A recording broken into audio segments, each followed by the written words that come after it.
TNC and the other NGOs, but primarily TNC. And then the private folks.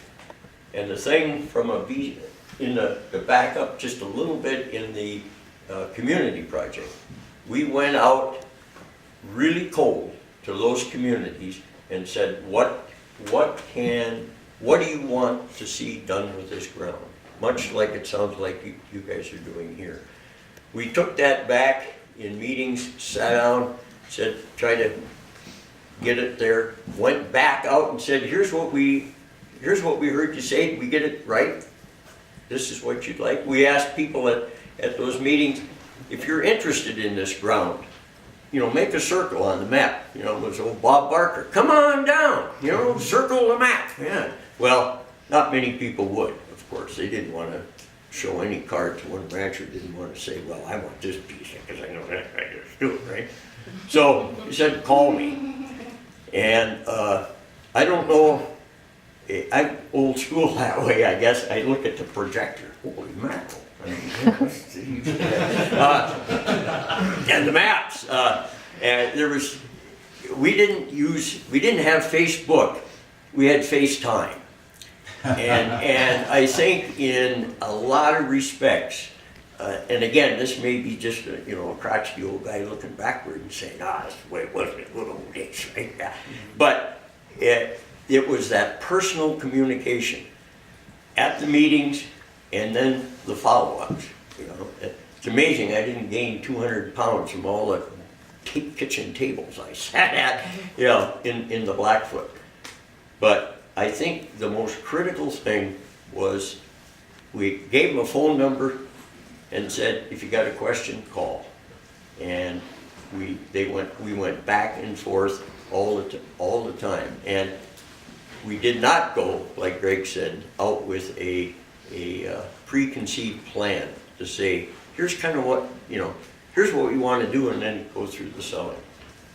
Part of that process was a survey under Jill's direction here with Ali Duvall, who worked with us on that project. Went out, and I think there were 300 and some questionnaires sent out to people. We got pretty close to 200 of them back, I think. It was saying, what would you like done? And this was particularly then with the Blackfoot Community Project, or the BCCA part of it.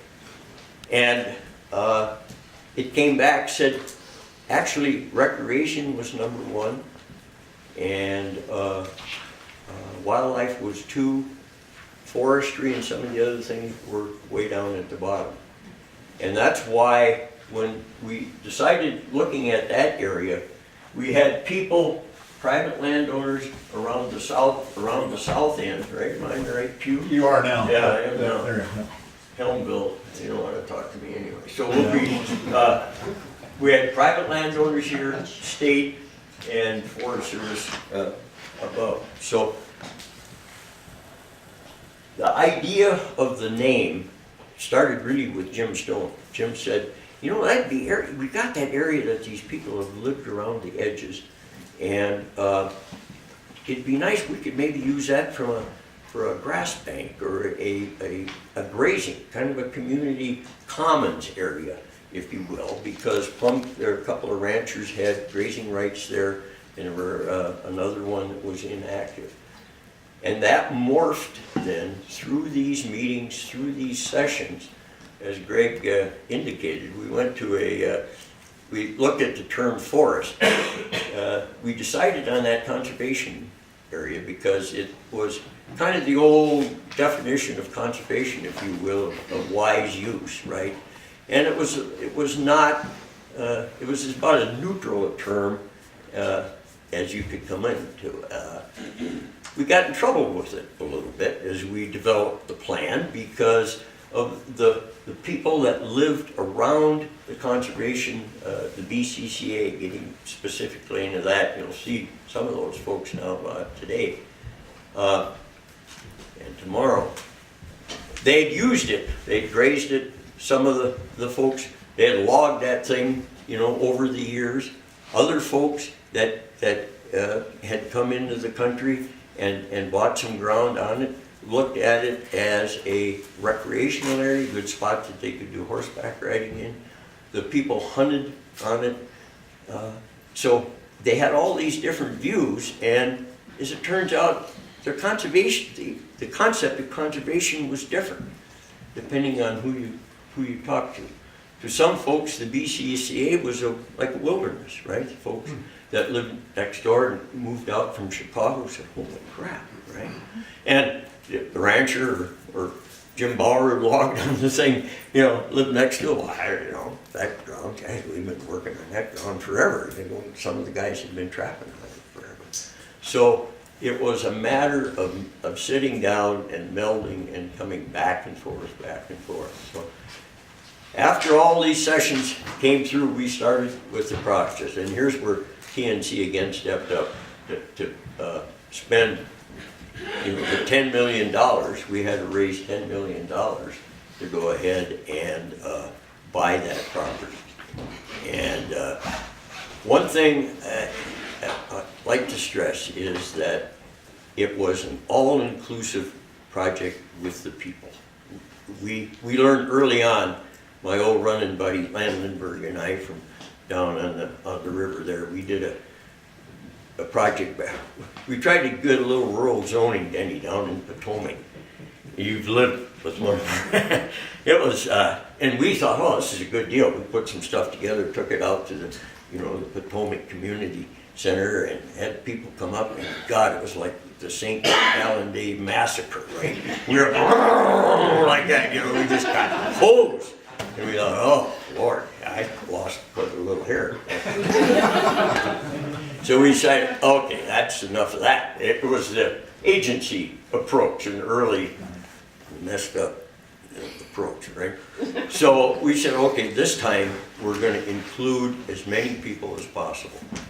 And we did that in the selection of the initial BCCA council. As some of you read, and Jill's documented in some of her stuff. We had 5 landowners, 5 of the agency people, and then 5 user groups.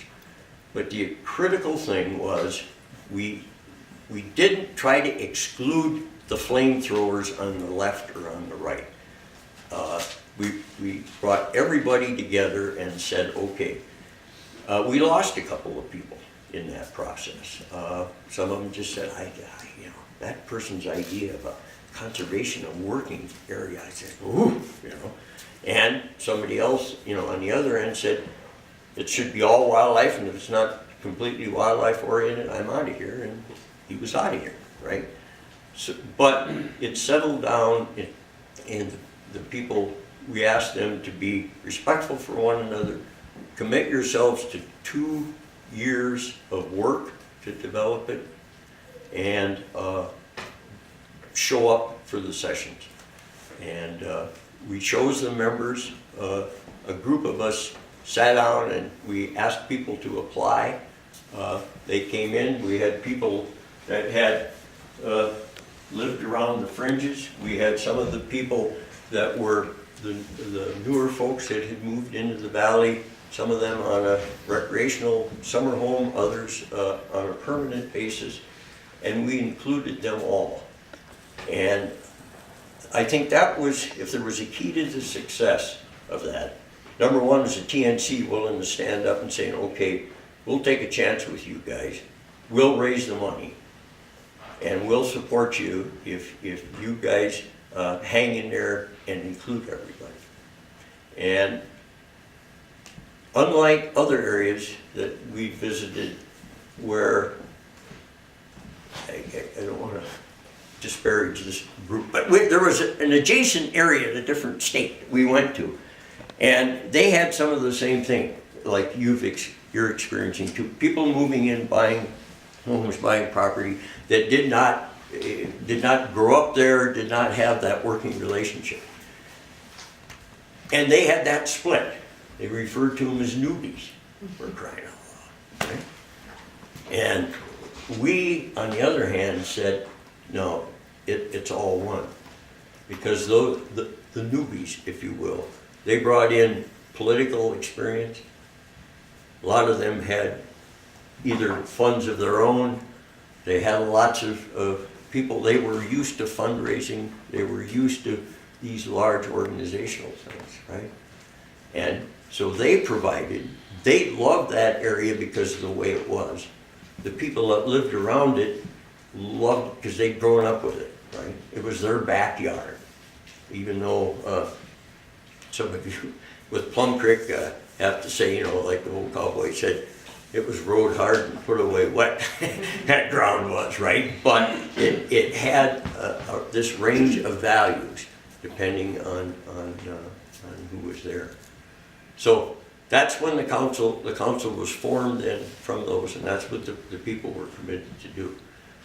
And I don't know, I've looked at some old notes to try to refresh my sinking brain cells on this. I don't know how many. We went through 58 when I left in 2010, I don't know, 56 or 58 disposition working group meetings, that many community council meetings, and guys like Kevin and others. I don't know, you guys have been going to these things forever, right? But it worked because of the people. I guess that's what it all boils down to.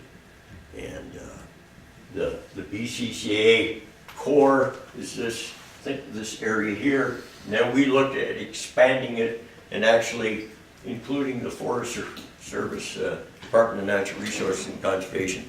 And we have a memorandum of agreement, I think, that we signed. I think that thing is still in effect, right?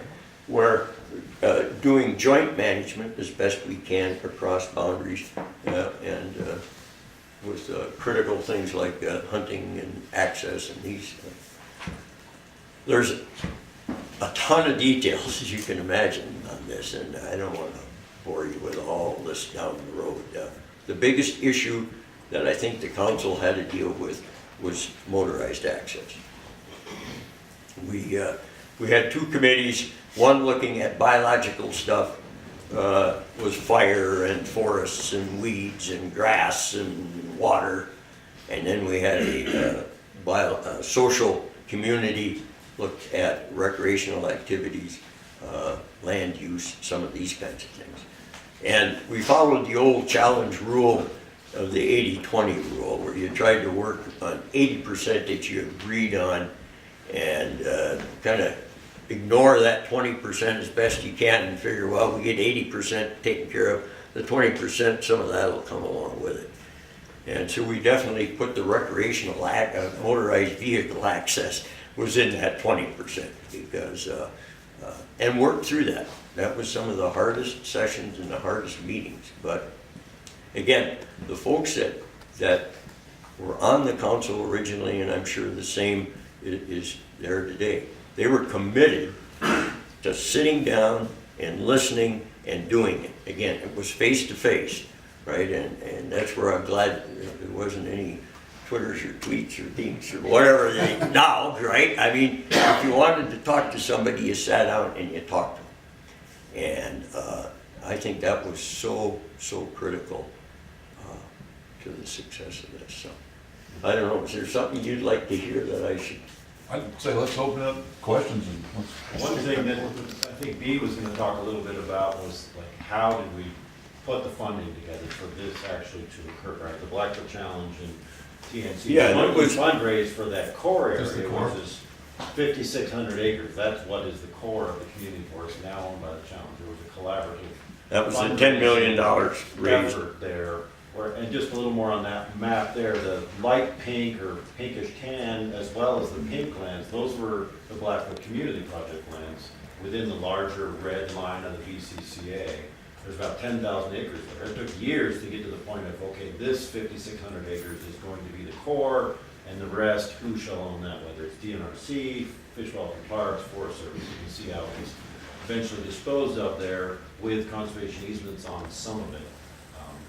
But if we could, if Jim, Craig, whoever can talk a little bit about that $10 million fundraising, because that's critical.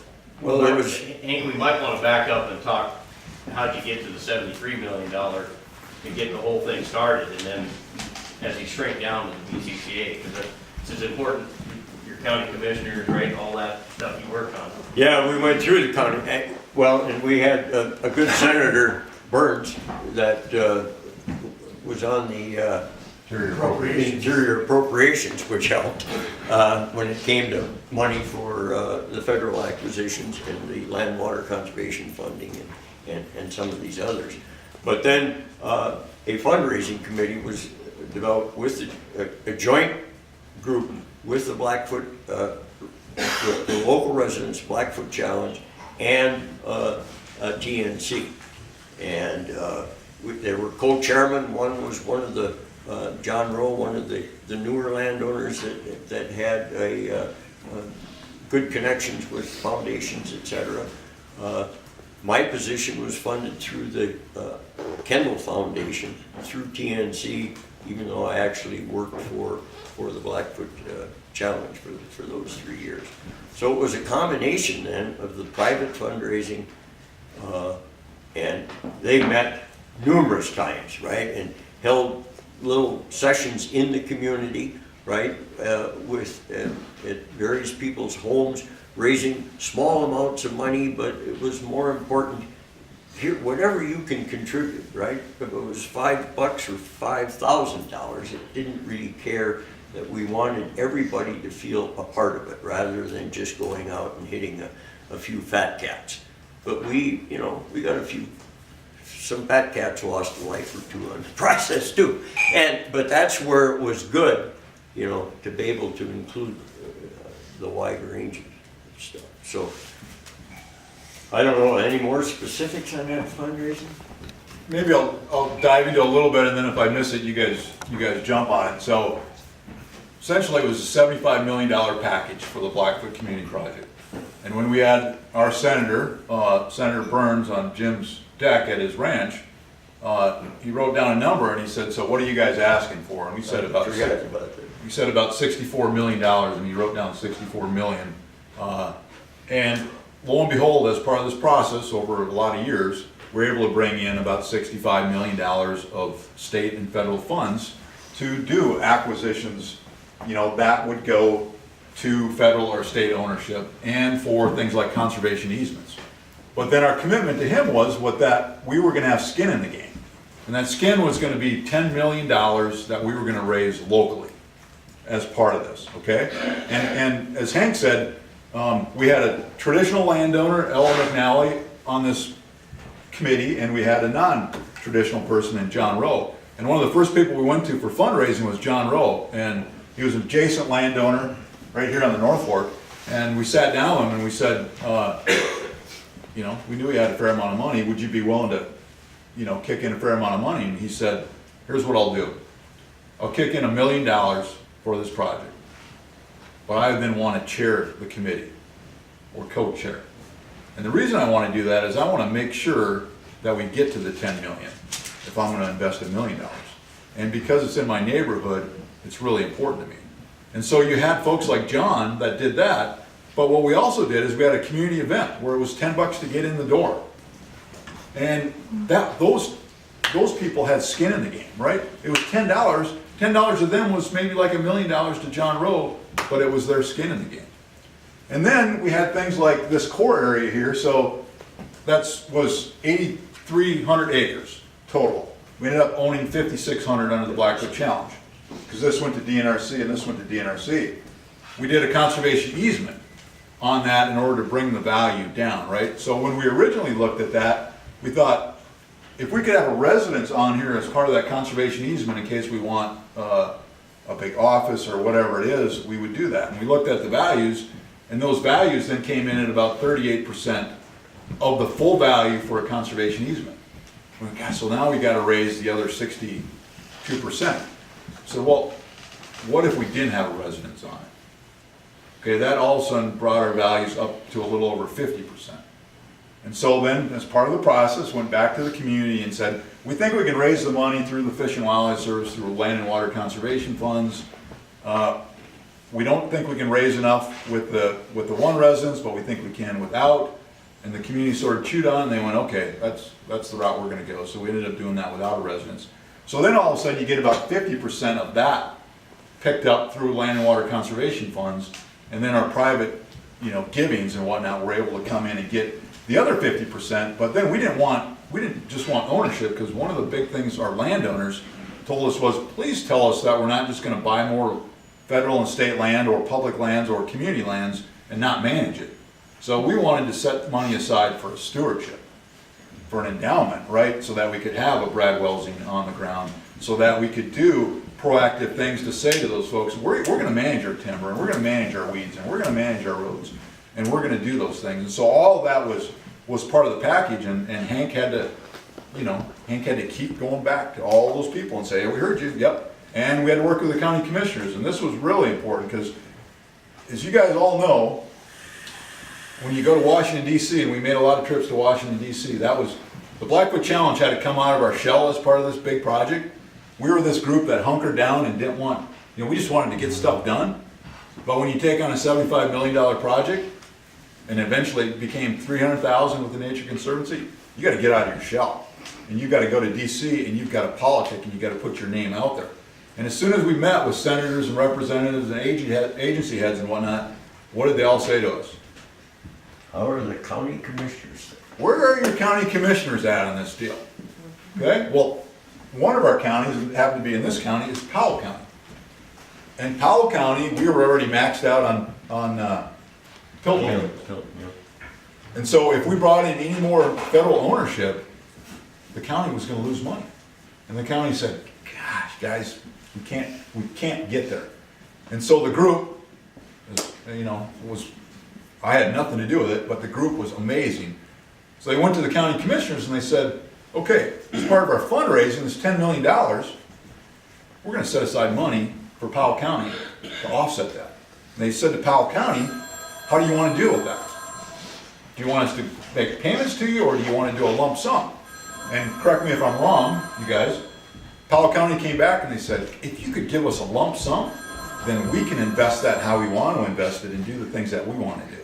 And if you can do that, we're in. Not only are we in, we're calling our senators. You got us. We're hooked. The locals are hooked. You're going to offset us. We're going to have a little more flexibility with our money. We're in. And that, had we not done that, all these different steps for us, had you not done this or that or whatever, we should have nosedived. I called up the assessor in Powell County, and again, Powell County is very rural, very small, you can get by with that kind of stuff. And I said, how much is that, what tax is Plum Creek paying on that ground? She said, well, I'll look it up, I'll send you the stuff. Pretty soon in the mail, I get this stack of, tax receipts from Plum Creek. They figured out, what their annual tax was, and it was somewhere around, it was like 80 cents an acre, cut over timberland. And so our pitch to the county commissioners was, well, if we raise enough money so you can invest that sum, and the annual interest then from that sum will be equivalent to what you're making on the taxes. And that's what they ended up saying, yeah, we can do that. So I think it was around, I forget exact numbers, but it was like 5,000. So we had to do 50,000 or 75,000. We were